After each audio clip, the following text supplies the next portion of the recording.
నమస్తే అండి. Welcome back. నేను మీ రమ. చాలా రోజుల తర్వాత చాలా మంచి టాపిక్ అంటే మంచి బ్యూటిఫుల్ డిజైనర్ బ్లౌజ్‌తో నేను మీ ముందుకి ఈ వీడియోలో వచ్చానండి. నేను బ్యాక్ పార్ట్ మాత్రమే చాలా క్లియర్‌గా మీతో షేర్ చేసుకుంటాను. మీరందరూ కుట్టుకోవాలనే ఉద్దేశంతో నేను వివరంగా చెప్తానండి. లైనింగ్‌నైతే ముందు 2 మడతల కింద ఇలా ఫోల్డ్ చేసుకోవాలి. నేను కుట్టే ఈ బ్లౌజ్‌కి పొడవొచ్చి 15 ఇంచులండి. కింద మడత పెట్టే ఖర్చు, పైన భుజం మీద మడత పట్టే ఖర్చు అన్నీ కలుపుకొని నేను క్లియర్‌గా చాలా షార్ట్‌గా చెప్పేస్తున్నాను మీకు. 15 ఇంచులు తీసుకున్నాను. అలాగే షోల్డర్ వెడల్పొచ్చి ఇది బ్యాక్ బోట్ నెక్ కాబట్టి షోల్డర్ వెడల్పొచ్చి 7 ఇంచులండి. బోట్ నెక్ బ్లౌజ్ వచ్చినప్పుడు ఆర్మ్ హోల్ కూడా లోతు ఎక్కువ తీయాలి. అంటే వెడల్పు డౌన్ అనేది కిందకి తీయాలి. నేను ఆర్మ్ హోల్ డౌన్ కూడా 7 ఇంచెసే తీసుకుంటున్నాను. కంఫర్ట్‌గా ఉంటుంది బ్లౌజు. అలాగే చెస్ట్ లూజ్ వచ్చి 10 ఇంచులండి. ఖర్చు కోసం ఇంకొక 2 ఇంచులు ఎక్స్ట్రా తీసుకుంటున్నాను. ఇది 10 ఇంచులు అంటే 40 ఇంచుల సైజు ఉన్న వాళ్ళకి ఈ బ్లౌజు చెస్ట్. ఇంకా చిన్న సైజు ఉంటే కనుక మీరు సైజులు తగ్గించుకోవచ్చు. షోల్డర్ ఆర్మ్ హోల్ మాత్రం అంతే.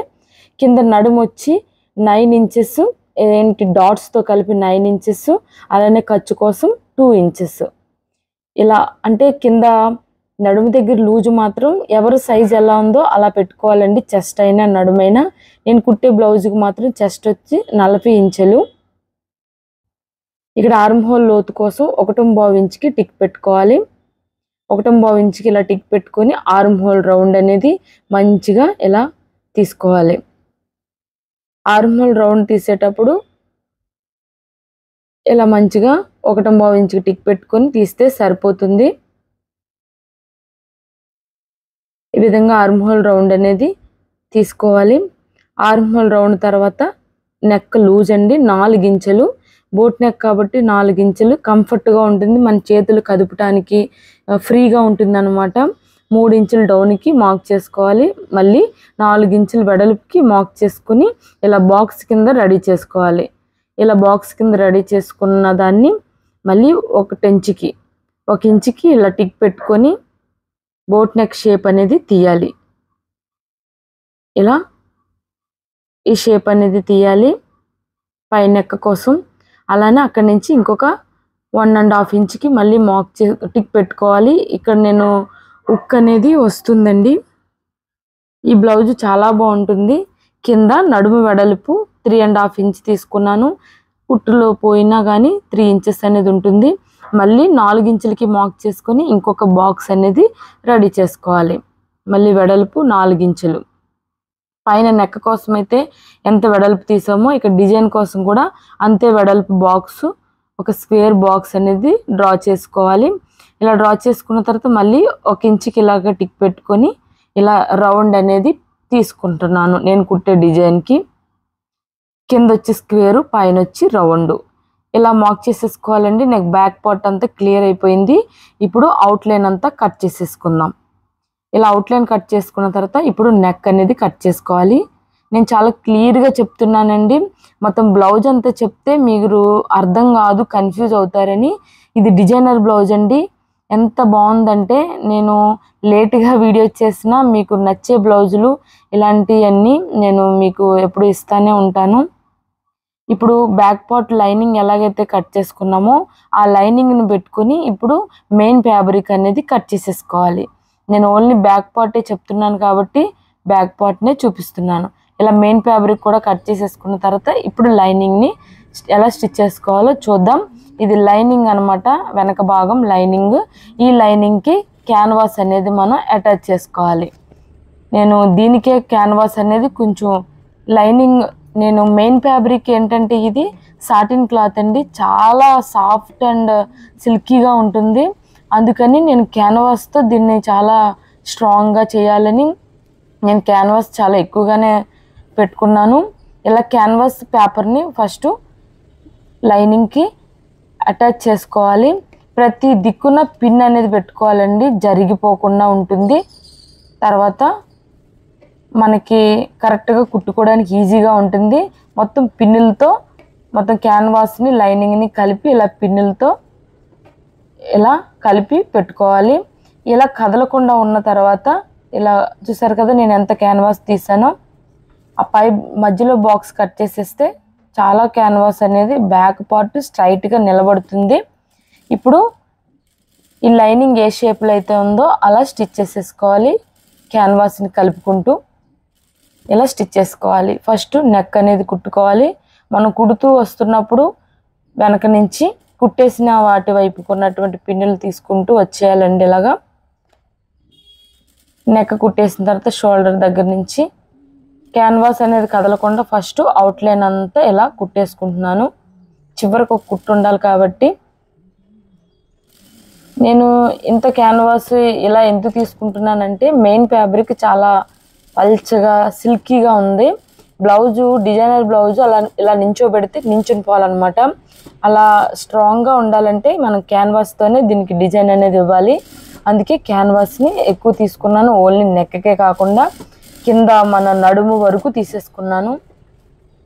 ఇలా స్టిచ్ చేసేసుకున్న తర్వాత క్యాన్వాస్ ఎక్స్ట్రా ఉన్న క్యాన్వాస్ని కట్ చేసేసుకోవాలి ఒకటి నెక్కి. తర్వాత మధ్యలో మనం ఏ డిజైన్ అయితే ఇచ్చుకున్నామో ఈ టెంపుల్ డిజైన్ లాంటిది ఇందులో ఉన్న క్యాన్వాస్ను కూడా నీట్గా కట్ చేసేసుకోవాలి. మన ఛానల్ ఇంకా ఎవరైనా సబ్స్క్రైబ్ చేసుకోకపోతే ప్లీజ్ సబ్స్క్రైబ్ చేసుకొని లైక్ చేసి షేర్ చేయండి. ఇలాంటి మంచి మంచి డిజైనర్ బ్లౌజులు నేను కొంచెం లేట్ అయినా కానీ నేను చేస్తూనే ఉంటాను. తర్వాత మెయిన్ ఫ్యాబ్రిక్ అనేది తీసుకోవాలి. చూసారు కదా, మెయిన్ ఫ్యాబ్రిక్ని లైనింగ్ వైపు పెట్టాను, క్యాన్వాస్ వైపు కాదు. ఇది గమనించండి. లైనింగ్ వైపు నేను రైట్ సైడ్లోనే మనకి రైట్ సైడ్ రాంగ్ సైడ్ కూడా చూసుకొని లైనింగ్ వైపునే మెయిన్ ఫ్యాబ్రిక్ పెట్టానండి. ఇలా ఫస్ట్ ఈ నెక్ అనేది స్టిచ్ చేసేసుకోవాలి. ఈ నెక్ స్టిచ్ చేసుకున్న తర్వాత ఇప్పుడు పిన్నులు అనేది తీసేసుకోవాలండి. ఈ పిన్నులు తీసేసుకొని ఇప్పుడు నెక్ అంతటికి టాకాలు అనేది పెట్టుకోవాలి. కత్తిరితో జాగ్రత్తగా ఆ స్టిచ్ మీదకి వెళ్లకుండా నీట్గా టాకాలు పెట్టుకొని తర్వాత ఈ మెయిన్ ఫ్యాబ్రిక్ని వెనక్కి ఇలా తిప్పి పైన ఒక స్టిచ్ అనేది వేసుకోవాలి. ఇప్పుడు క్యాన్వాస్ అనేది లైనింగ్కి మెయిన్ ఫ్యాబ్రిక్కి మధ్యలోకి వెళ్ళిపోతుంది. ఇలా స్టిచ్ చేసుకోవాలండి కరెక్ట్గా. చూసారు కదా, నా మెయిన్ ఫ్యాబ్రిక్ అనేది సాటిన్ క్లాత్. ఇది అసలు మాట వినట్లేదు. కానీ చాలా బ్లౌజు ఈ సారీ మాత్రం చాలా కాస్ట్లీ సారీ. దీన్ని మంచిగా చాలా డిజైనర్ బ్లౌజులో తేవాలంటే నేను చాలా ఇస్త్రీ అలానే క్యాన్వాస్తో దీన్ని చాలా కవర్ చేయాల్సి వచ్చింది. బ్లౌజు కుట్టేటప్పుడు మన చీరని దృష్టిలో ఉంచుకొని కుట్టాలి. ఈ క్లాత్ నన్ను చాలా ఇబ్బంది పెట్టిందండి. అయినా సరే నేను మొత్తం క్యాన్వాస్తో చాలా నీట్గా కుట్టాను. ఇప్పుడు మొత్తం ఈ మధ్యలో డిజైన్కి కూడా మనం స్టిచ్ వేసేసుకోవాలి. మధ్యలో డిజైన్కి మొత్తం ఆర్మ్ హోల్ దగ్గర మొత్తం స్టిచ్ చేసేసుకోవాలండి. చూసారు కదా నేను ఎన్ని పిన్నులు పెట్టాను. ఇన్ని పిన్నులు పెట్టుకోకపోతే ఈ క్లాత్ జారిపోతుంది. అదే కాటన్ అనుకోండి ఇన్ని పిన్నులు అవసరం లేదు. కానీ సేఫ్టీ కోసం కొత్త వాళ్ళు అయితే కనుక పిన్నులు మాత్రం ఉపయోగించాలి. ఆర్మ్ హోల్కి అలానే మధ్యలో ఉన్న ఈ టెంపుల్ డిజైన్ కూడా మొత్తం మెయిన్ ఫ్యాబ్రిక్ని ఇలా స్టిచ్ చేసేసుకోవాలి. ఇప్పుడు ఆర్మ్ హోల్ కూడా స్టిచ్ చేసేసుకోవాలి. ఫస్ట్ అయితే కనుక నేను లైనింగ్ని తిరగేసి కుట్టి అదే లైనింగ్ మీద మెయిన్ ఫ్యాబ్రిక్ కుట్టి దాన్ని వెనక్కి ఫోల్డ్ చేసి నెక్ మీద స్టిచ్ చేసుకున్నాను కదా. తర్వాత ఇప్పుడు మొత్తం లైనింగ్ని మెయిన్ ఫ్యాబ్రిక్ని కలిపి ఇలా కుట్టేసుకోవాలి. ఇలా నీట్గా అవుట్లైన్ అంతా కరెక్ట్గా ఉగ్గులు రాకుండా మంచిగా జరిగిపోకుండా స్టిచ్ చేసుకోవాలి.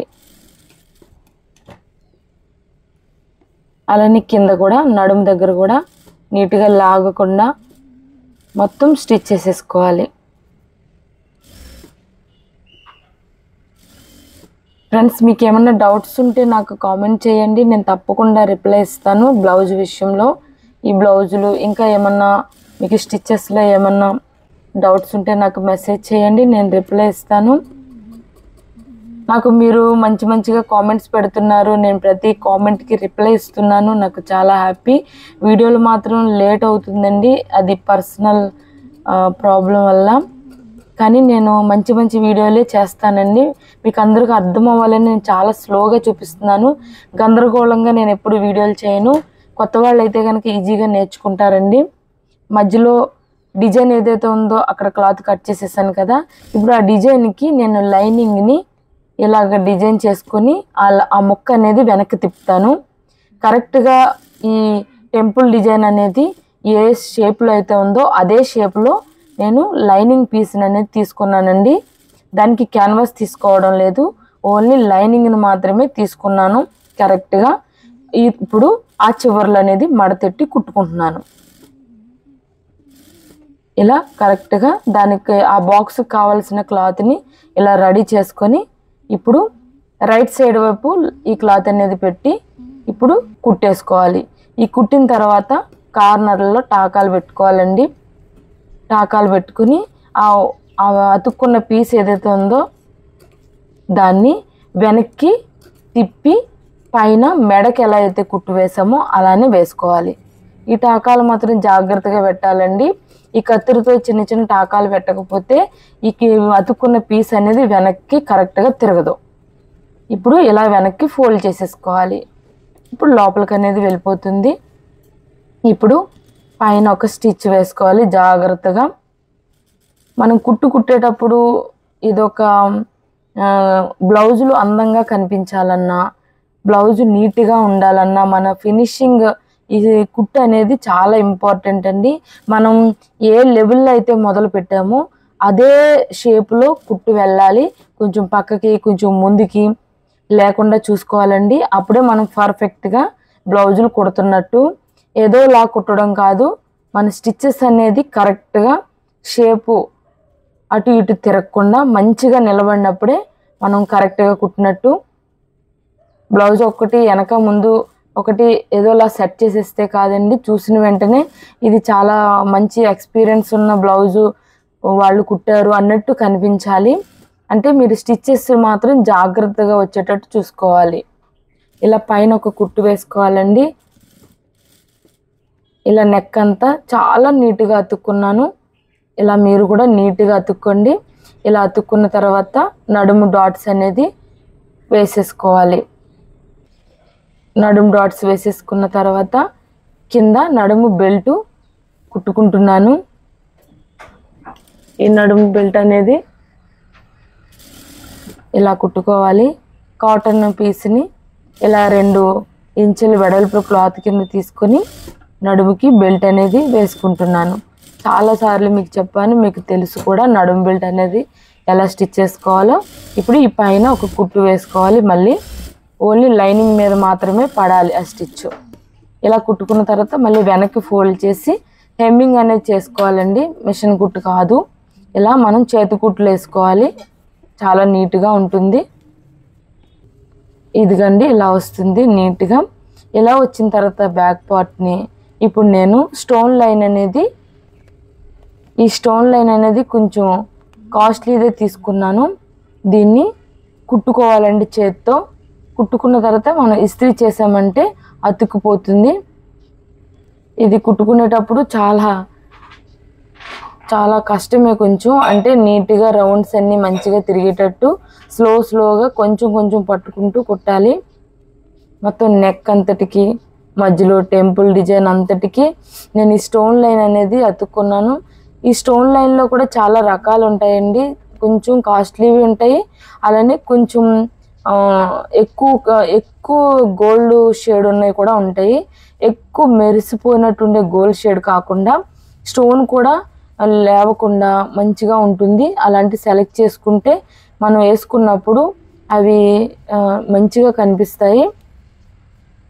ఇలాంటి మంచి స్టోన్ లైన్ అనేది సెలెక్ట్ చేసుకున్నాను నేను. ఈ స్టోన్ లైన్ మొత్తం నేను స్టిచ్ చేసుకున్నానండి, చేత్తోనే కుట్టుకున్నాను.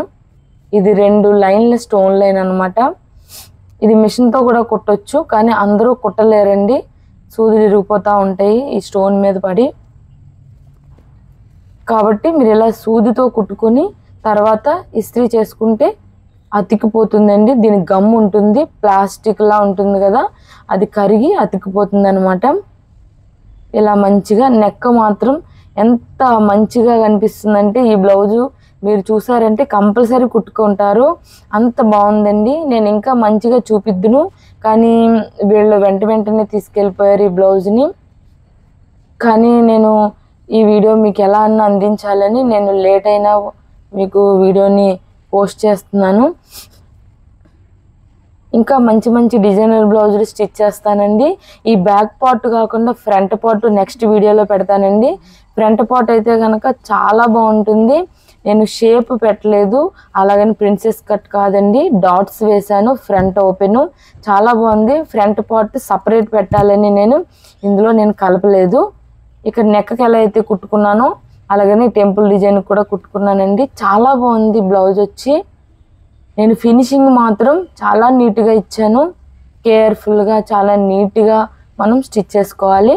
ఇలా ఇస్త్రీ చేసుకుంటే అతికిపోతుందండి చాలా స్లోగా. పెద్ద వేడి అవసరం లేదు, లైట్గా చేసుకుంటే జస్ట్ అతికిపోతుంది.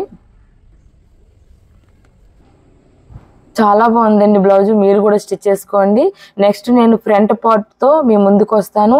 ఈ వీడియోలు చూడండి, మీరు షేర్ చేయండి, లైక్ చేయండి, సబ్స్క్రైబ్ చేయండి. ఇంకా మంచి మంచి వీడియోలు చేస్తాను. Thank you.